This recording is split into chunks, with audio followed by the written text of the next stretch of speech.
जय हिंद दोस्तों। हमने पिछले क्लास में भारतीय संविधान की एक झलक, उनके बारे में केंद्रीय विधान परिषद मतलब आपका लोकसभा के मतलब आज़ादी के पहले वाला भाग के बारे में देखा था। उनमें कुछ पॉइंट बच गए थे। ठीक है, आज़ादी के बाद लोकसभा, जब लोकसभा का गठन हुआ तो प्रथम लोकसभा अध्यक्ष कौन थे? जीवी मावलंकर। कौन थे? जीवी मावलंकर। मतलब क्या होता है इसका? गणेश वासुदेव मावलंकर। ठीक, अब बात यह कि लोकसभा का अध्यक्ष है तो इसे बनाता कौन है? ठीक है, चुनाव कौन कराता है और शपथ कौन दिलाता है? तो हम पढ़ चुके हैं कि इसमें कितना 545 सीट होता है। ठीक, जिसमें 530 राज्यों से आता है। ठीक, 530 राज्य से आता है और इसमें 13 सीट यूनियन टेरिटरी मतलब केंद्र शासित से और 2 एंग्लो इंडियन होते हैं। तो सवाल मतलब ये भी बनता है कि क्या एंग्लो इंडियन भी लोकसभा का अध्यक्ष बन सकते हैं? हाँ, बिल्कुल बन सकते हैं। लोकसभा का अध्यक्ष एंग्लो इंडियन भी बन सकते हैं। अब बात चलती है कि लोकसभा का अध्यक्ष कौन बनता है और शपथ कौन दिलाता है। ठीक, तो सबसे पहले लोकसभा में प्रोटेम स्पीकर, क्या प्रोटेम स्पीकर नियुक्त तो कौन करता है? इसको राष्ट्रपति नियुक्त करता है। ये कुछ समय के लिए होता है, जब तक कि अध्यक्ष और उपाध्यक्ष न बने हों तब तक के लिए प्रोटेम स्पीकर होता है। प्रोटेम स्पीकर किसे नियुक्त किया जाता है? सबसे बुजुर्ग, जो लोकसभा में सबसे बुजुर्ग होते हैं उनको प्रोटेम स्पीकर,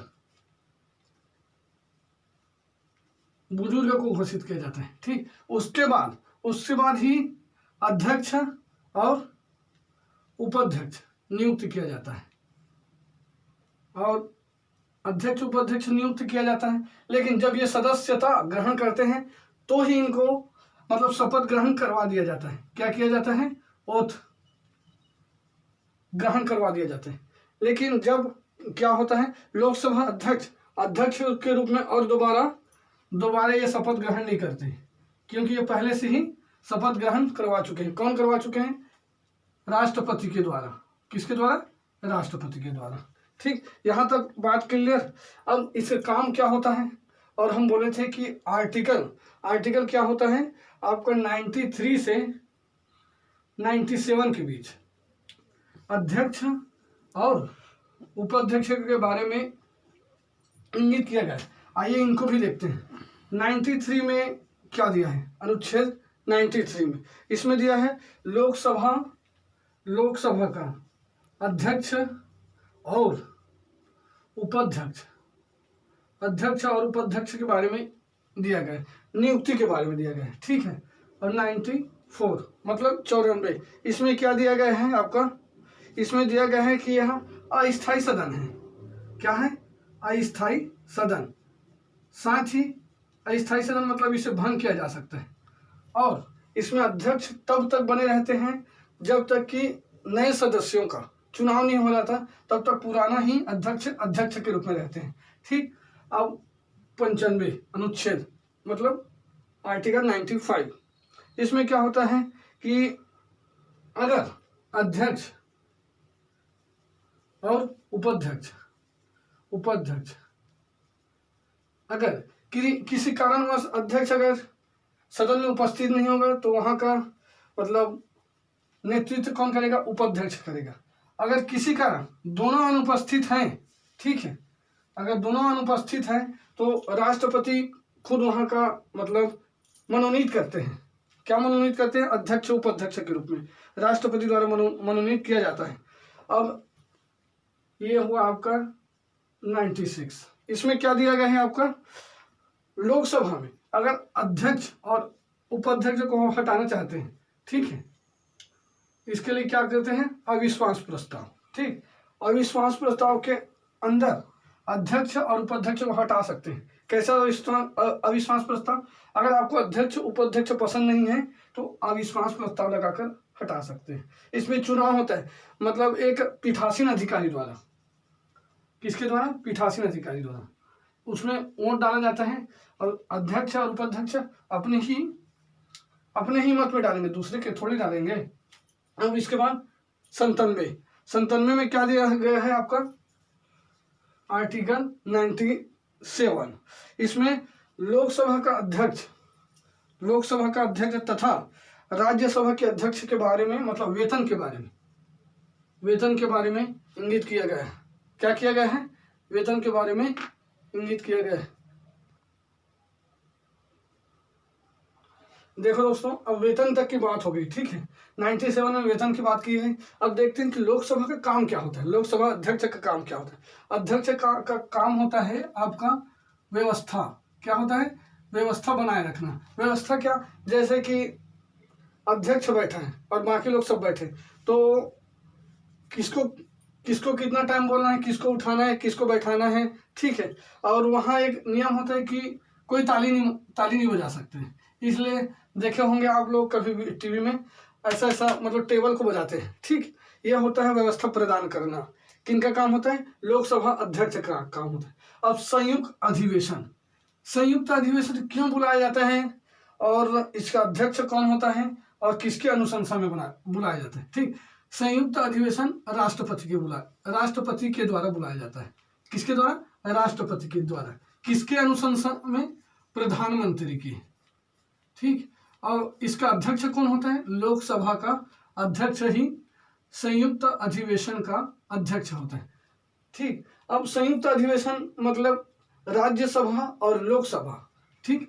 राज्यसभा और लोकसभा के बीच में मतभेद को समाप्त करने के लिए संयुक्त अधिवेशन बुलाया जाता है। बुलाता कौन है? राष्ट्रपति। और किसके अनुशंसा में? प्रधानमंत्री के अनुशंसा में। और लोकसभा का अध्यक्ष कौन होता है? मतलब संयुक्त अधिवेशन का अध्यक्ष लोकसभा के अध्यक्ष ही इसका अध्यक्ष होता है, राज्यसभा और लोकसभा के मतभेद को समाप्त करने के, ठीक। अब धन विधेयक को लोकसभा जब पास करता है, ठीक, लोकसभा पास करता है, फिर इसको राज्यसभा के पास भेजता है। कितने दिन के लिए? 14 दिन के लिए, ठीक। अब 14 दिन के लिए भेजने के बाद उनको बोलता है कि अगर आप 14 दिन में अगर पास नहीं करोगे तो ये ऑटोमेटिक लोकसभा 14 दिन में पास कर देता है। मतलब लोकसभा बोले तो दादागिरी वाला, ठीक। अब धन विधेयक आर्टिकल 110 के तहत, ठीक। अब इसको याद क्या करना है? धन विधेयक को इंग्लिश में क्या कहते हैं? Money bill. क्या बोलते हैं? Money bill. अब यहां से देखते हैं, यह हुआ आपका मनी, इसमें यह हुआ ये, ठीक, समझे। इसका ये हटा देना है। फिर 110 आर्टिकल, ठीक, 110 आर्टिकल 110। लोकसभा के बारे में हमने महत्वपूर्ण टॉपिक की बात की। अब आते हैं राज्यसभा, ठीक। राज्यसभा को हमने बच्चा मानकर चला था, ठीक। अब राज्यसभा को, ये राज्यसभा एक सदन है, ठीक। अब सदन को कौन कौन से नाम से जाना जाता है? इसको उच्च सदन के नाम से जाना जाता है, ठीक। और विशेषज्ञों का सदन, विशेषज्ञों का सदन क्यों कहा जाता है? क्योंकि यहाँ मनोनयन द्वारा मतलब नियुक्त किया जाता है, ठीक। उच्च सदन हो गए, विशेषज्ञों का सदन हो गए, और क्या बोलते हैं इसको? स्थायी सदन हो गए। स्थायी सदन मतलब इसको भंग नहीं किया जा सकता। क्या नहीं किया जा सकता? भंग नहीं किया जा सकता, ठीक। और हम, यह हुआ आपका राज्यसभा के सदन के बारे में, ठीक। और संसद कौन कौन से मिलकर बनता है? राष्ट्रपति, राज्यसभा, लोकसभा, ठीक। ये अनुच्छेद कितने में आता है? ये आपका आएगा अनुच्छेद आपका 79, 80 और 81, ठीक। ये आपका आएगा 79 और ये 80 और 81, ठीक। अब उम्र, इसको बनने के लिए उम्र कितना चाहिए? राष्ट्रपति बनने के लिए आपको 35 वर्ष चाहिए, ठीक। राज्यसभा में सदस्य बनने के लिए आपको 30 वर्ष चाहिए, और लोकसभा में सदस्य बनने के लिए आपको 25 वर्ष चाहिए। अब इनका कार्यकाल देखते हैं। क्या देखते हैं? कार्यकाल, ठीक।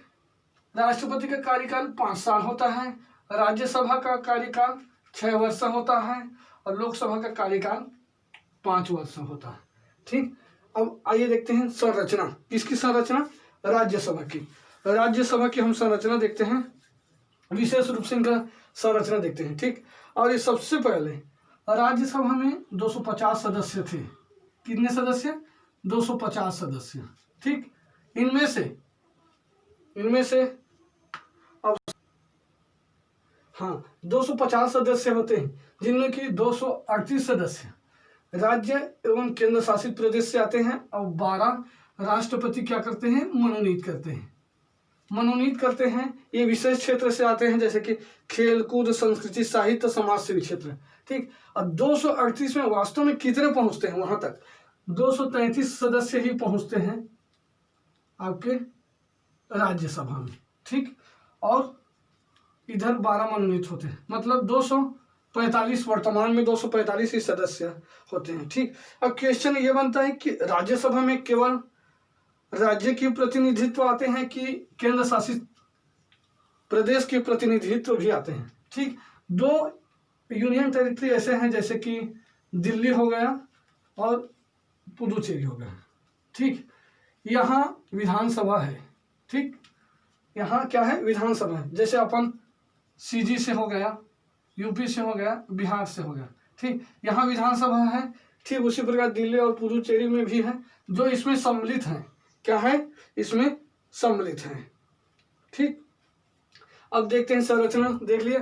अब सदस्यों का निर्वाचन कैसे होता है, देखते हैं सदस्यों का निर्वाचन। यह 2 प्रकार के होता है। क्या होता है, सदस्यों का निर्वाचन 2 प्रकार से। पहला निर्वाचन राज्यों एवं केंद्र शासित, अर्थात यह अप्रत्यक्ष चुनाव होता है। क्या होता है, अप्रत्यक्ष चुनाव, जिसे हमने चुनकर भेजा है उन्हीं के द्वारा चुनाव होता है।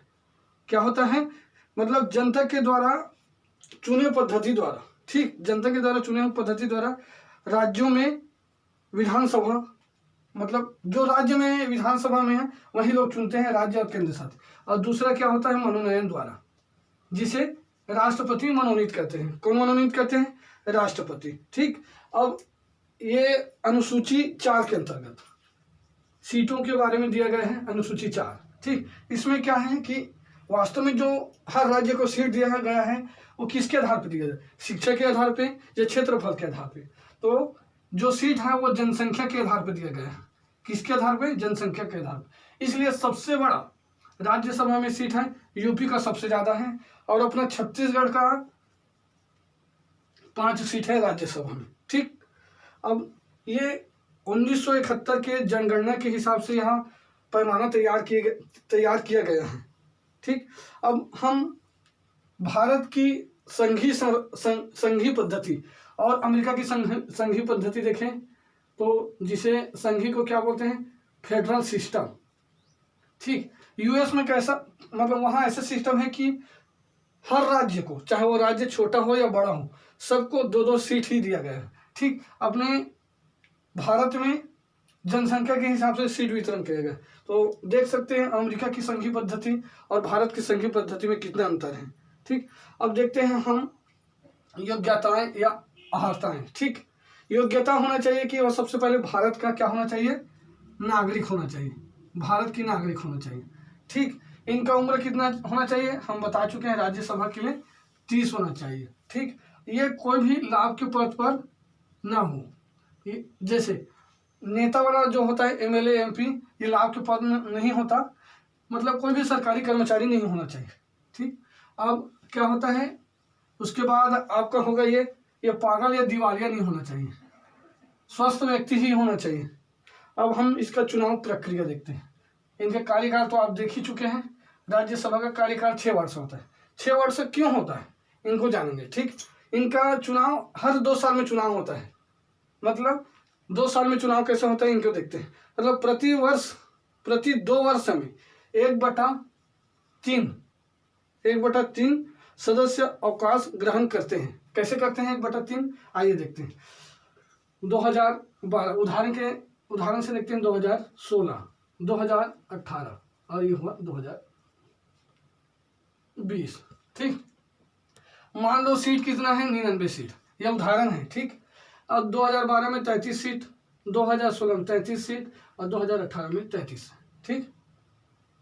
14, ठीक, 12, 14, 16, 18, 20, ठीक। अब यह क्या हुआ, 2012 में 33 सीट, हर प्रति 2 वर्ष में चुनाव होना है, और इनका कार्यकाल कितना होता है, 6 वर्ष।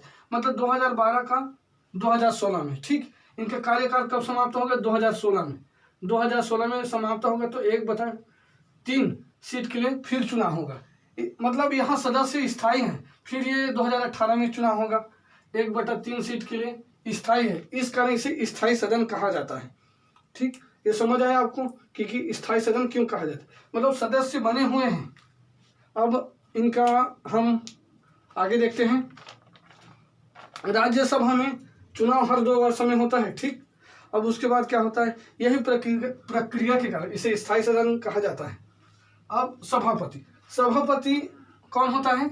उपराष्ट्रपति, मतलब वाइस प्रेसिडेंट, ठीक। ये ऐसा होता है कि बाहर के सदस्य को बाहर से लाकर बनाया जाता है सभापति को, और उपसभापति राज्यसभा के सदस्य को ही उपसभापति बनाया जाता है। और क्या बोलते हैं इसको? सभापति का जो वेतन होता है, उपराष्ट्रपति का वेतन होता है, राज्यसभा के हिसाब से तय होता है। ठीक है दोस्तों, आज के लिए इतना ही, और शेयर करें, सब्सक्राइब करें। धन्यवाद।